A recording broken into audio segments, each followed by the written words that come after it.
کے راستے میں خرچ کر پاتے ہیں، اور اس پر بھی اگر ہم حرام خوری کریں، سودی کاروبار کریں، تو جو کچھ ہم نیکیاں کریں گے، جو کچھ اعمال حسنہ کریں گے، وہ بھی اللہ کی بارگاہ میں قبول نہیں ہوں گی۔ اس لیے ضرورت اس بات کی ہے کہ انسان کم کمائے، کم کھائے، لیکن حلال روزی کمائے اور حلال کھائے اور کھلائے، جس کی وجہ سے اللہ سبحانہ و تعالی ہماری دعاؤں کو قبول فرمائے گا اور ہماری روزیوں میں، ہمارے کاروبار میں برکت عطا فرمائے گا۔ تیسری چیز یہ ہے کہ انسان اللہ پر توکل اور بھروسہ کرے۔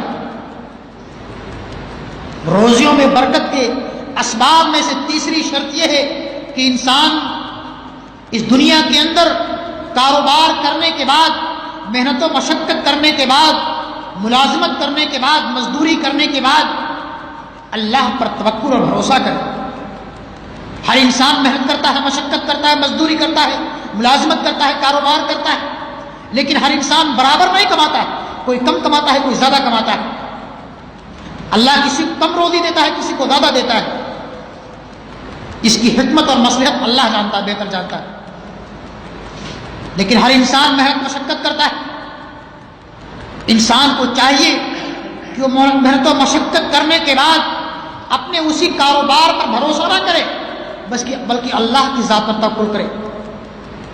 اللہ فرماتا ہے وَمَن يَتَوَكَّلْ عَلَى اللَّهِ فَهُوَ حَسْبُهُ، جو انسان اللہ پر توکل اور بھروسہ کرتا ہے اللہ اس کے لیے کافی ہوتا ہے۔ اور اللہ کے حبیب فرماتے ہیں کہ اے میرے صحابہ، اے میری امت کے لوگوں، تم کاروبار اور تجارت کرنے کے بعد، محنت و مشقت اور مزدوری کرنے کے بعد تم اللہ پر اسی طرح توکل اور بھروسہ کرو جس طرح سے پرندے اللہ پر توکل اور بھروسہ کرتے ہیں۔ پرندے اللہ پر بھروسہ کیسے کرتے ہیں؟ اللہ کے حبیب فرماتے ہیں، حضرت عمر فاروق رضی اللہ تعالیٰ عنہ اس حدیث کے راوی ہیں، وہ فرماتے ہیں کہ لو انکم توکلون علی اللہ حق توکلہ، تم اللہ پر اسی طرح بھروسہ کرو جس طرح سے اللہ پر بھروسہ کرنے کا حق۔ لو انکم توکلون علی اللہ حق توکلہ لرزقتم کما یرزق الطیر تغدو خماسا وتروح بطانا، اگر تم اللہ پر اسی طرح بھروسہ کرو گے جس طرح سے اللہ پر بھروسہ کرنے کا حق ہے، تو اللہ تمہیں بھی اسی طرح روزی دے گا، تمہارے کاروبار میں اسی طرح برکت دے گا جس طرح سے اللہ پرندوں کو روزیاں دیتا ہے۔ پرندوں کو اللہ روزی کیسے دیتا ہے؟ تغدو خماسا وتروح بطانا، پرندے اپنے گھونسلوں میں رہتے ہیں، ان کے پاس گھونسلوں سے صبح سویرے نکلتے ہیں تو ان کے پیٹ خالی ہوتے ہیں۔ تغدو خماسا، جب اپنے گھونسلوں سے پرندے صبح سویرے نکلتے ہیں تو ان کے پیٹ خالی ہوتے ہیں، لیکن جب وہ شام کو اپنے گھونسلوں میں اپنے گھروں کو واپس لوٹتے ہیں تو ان کے پیٹ بھرے ہوئے ہوتے ہیں۔ تروح بطانا، ان کے پیٹ شکم سے ان کے پیٹ بھرے ہوئے ہوتے ہیں، وہ شکم شیر ہوتے ہیں۔ اس میں اس حدیث مبارکہ میں ہمیں ایک بات کی تعلیم اور ملتی ہے کہ انسان کو روزی کمانے کے لیے محنت و مشقت کرنا پڑے گا، مزدوری اور ملازمت کرنی پڑے گی، بھاگ دوڑ کرنا پڑے گا۔ گھر بیٹھے آپ کو روزی ملنے والی نہیں۔ کہتے ہیں کہ کنواں جو ہے پیاسے کے پاس نہیں آتا ہے، پیاسے کو کنویں کے پاس جانا پڑتا ہے۔ اگر ہم کو پیاس لگی ہے تو ہم کو نل تک جانا پڑے گا پانی پینے کے لیے۔ نل آپ کے پاس نہیں آئے گا، کنواں آپ کے پاس چل کر کے نہیں آئے گا۔ اگر ہم گھروں میں بیٹھے رہیں، اگر ہم اپنے گھروں میں بیٹھے رہیں اور سوچیں کہ اللہ سبحانہ و تعالی ہمارے لیے آسمان سے منو اور سلوہ نازل فرمائے گا، تو ایسا ہرگز نہیں ہو سکتا ہے۔ منو اور سلوہ کا زمانہ گزر چکا ہے۔ اب اللہ ہم کو اس بات کی تعلیم دے رہا ہے کہ تم اپنے گھروں کو چھوڑ کر کے کاروبار کرنے کے لیے، اللہ کی روزیوں کو تلاش کرنے کے لیے اس دنیا کے اندر پھیل جاؤ۔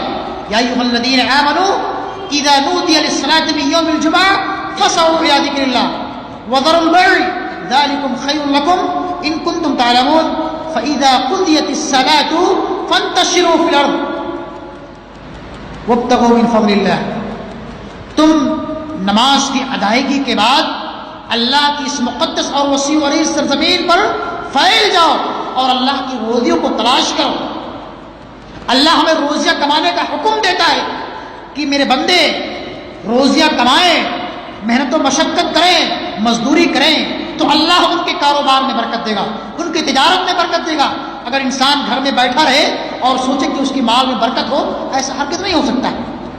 یہی وجہ ہے کہ اللہ کے حبیب نے فرمایا کہ اللہ پر تم توکل ضرور کرو، لیکن اس طرح کرو محنت کرنے کے بعد، مشقت کرنے کے بعد، تجارت کرنے کے بعد اللہ پر بھروسہ کرو کہ اور اللہ سے دعائیں بھی کرو کہ اللہ ہمارے کاروبار میں برکت دے، تجارت میں برکت دے، ہمارے روپے اور پیسے میں برکت دے. تو اللہ کے حبیب فرماتے ہیں کہ تم اسی طرح اللہ پر بھروسہ کرو جس طرح سے اللہ پر بھروسہ کرنے کا حق ہے، تو اللہ تمہیں بھی اسی طرح سے روزی دے گا جس طرح سے اللہ پرندوں کو روزیاں دیتا ہے. کہ پرندے جب اپنے گھونسلوں سے صبح سویرے نکلتے ہیں تو ان کے پیٹ خالی ہوتے ہیں، لیکن جب شام کو واپس آتے ہیں تو ان کے پیٹ بھرے بھی ہوتے ہیں. ایک مسلمان کو، ایک مومن کو چاہیے کہ اس دنیا کے اندر رہتے ہوئے اللہ کی حلال روزیوں کو تلاش کرے، حلال کاروبار کرے، حلال تجارت کرے، اور اللہ رب العالمین سے اپنے کاروبار اور تجارت میں برکت کی دعائیں کرے، تب اللہ اس کے کاروبار میں برکت عطا فرمائے گا. چوتھی چیز یہ ہے کہ انسان اللہ سبحانہ و تعالی سے کثرت سے توبہ اور استغفار کرے. اگر بندہ اللہ سے توبہ اور استغفار نہیں کرے گا، اللہ سے دعائیں نہیں کرے گا، تو اللہ سبحانہ و تعالی اس کے کاروبار میں سے برکت کو چھین لے گا. اللہ سبحانہ و تعالی کا فرمان ہے کہ اے نوح آپ کہہ دیجئے کہ فَقُلْتُ اسْتَغْفِرُوا رَبَّكُمْ إِنَّهُ كَانَ غَفَّارًا يُرْسِلِ السَّمَاءَ عَلَيْكُمْ مِدْرَارًا وَيُمْدِدْكُمْ بِأَمْوَالٍ وَبَنِينَ وَيَجْعَلْ لَكُمْ جَنَّاتٍ وَيَجْعَلْ لَكُمْ أَنْهَارًا. اے نوح آپ کہہ دیجئے کہ تم اپنے پروردگار سے اپنے گناہوں پر نادم اور شرمندہ ہو کر کے کثرت سے توبہ اور استغفار کرو، اپنے گناہوں پر اللہ سے معافی طلب کرو. جب تم اللہ سے توبہ کرو گے، استغفار کرو گے، تو اس کا ثمرہ اور فائدہ کیا ہوگا؟ اللہ فرماتا ہے کہ یمددکم باموال وبنین، اللہ تمہارے کاروبار اور تجارت میں برکت عطا فرمائے گا، بڑھوتری عطا فرمائے گا. تمہارے کاروبار میں بھی، تجارت میں بھی، وہ بھی اموال اور اموال میں بھی، تمہارے کاروبار تجارت میں بھی، تمہارے آل اولاد میں بھی اللہ برکت عطا فرمائے گا. وَيُمْدِدُكُمْ بِأَمْوَالٍ وَبَنِينَ، تمہاری آل اولاد میں بھی اللہ برکت عطا فرمائے گا. وَيَجْعَلْ لَكُمْ جَنَّاتٍ وَيَجْعَلْ لَكُمْ أَنْهَارًا. یہ تو دنیاوی فائدہ ہے کہ اللہ ہمارے کاروبار میں برکت عطا فرما رہا ہے، ہمارے آل اولاد میں اللہ برکت عطا فرما رہا ہے. جب ہم اللہ سے دعائیں کر رہے ہیں، اللہ کے سامنے گریہ وزاری کر رہے ہیں، اپنے